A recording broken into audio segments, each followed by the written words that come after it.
kakatagan ng pamumuhay. And Chichi, leading the City Council, presiding over the session, will come up with her idea with regard to on how to deliver the livelihood program that she promised to the city, and we will help. Para sa turnover ba, before you officially take your seat in June, Sorry. will you be the first to reach out? Now I'm reaching out. Ito na yun. I'm reaching out, and if there is a chance, of course. Why? You know, at the end of the day, they're going to be the citizen of the city, and I am obliged to, do service for them. That is a job. Yorme, dati niyo rin pong naging vice mayor. Yes, yes. Dr. Hani Lacuna. So, she conceded already. You are asking, you I don't know, I've never heard. She did already. Kanina, Past 3 o'clock. And Okay. then, Thank you you are naman. also calling for healing. So, apart from this reaching out, will there be any other efforts to reach out exactly to her? Yes. Para talagang mas maging unified ang buong Maynila? Thank you, Maris, for asking such question. Yes, we are. Of course, I did it before. Many times. Even with the former President Joseph R. Estrada, even to the point, Mayor Lim.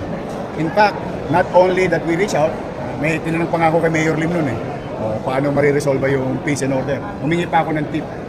But in this case, of course, we will do so if we were allowed to be there. Anytime ako, alam mo, marami na akong baldog sa buhay. Marami na akong bakokang sa paa dahil sa pagkakadapa sa buhay. Maraming dapa na, marami ng stumbling blocks.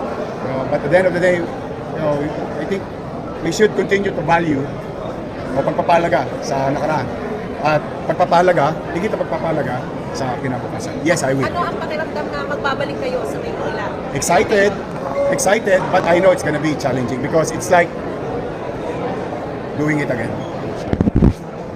Parang back to zero.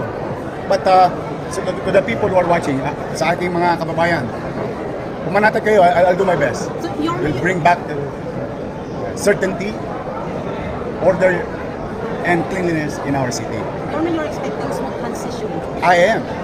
Well, that's what I did in the past. And even my predecessor, that's what they did. I think that's the norms. That's the normal way to do it, so that we can move on. Kasi, this is not about us anymore. It is about the people of Manila. So, if we really love our people that we owe to serve, I think that's the only way to start and begin the journey of the city of Manila and the people who lives in the city.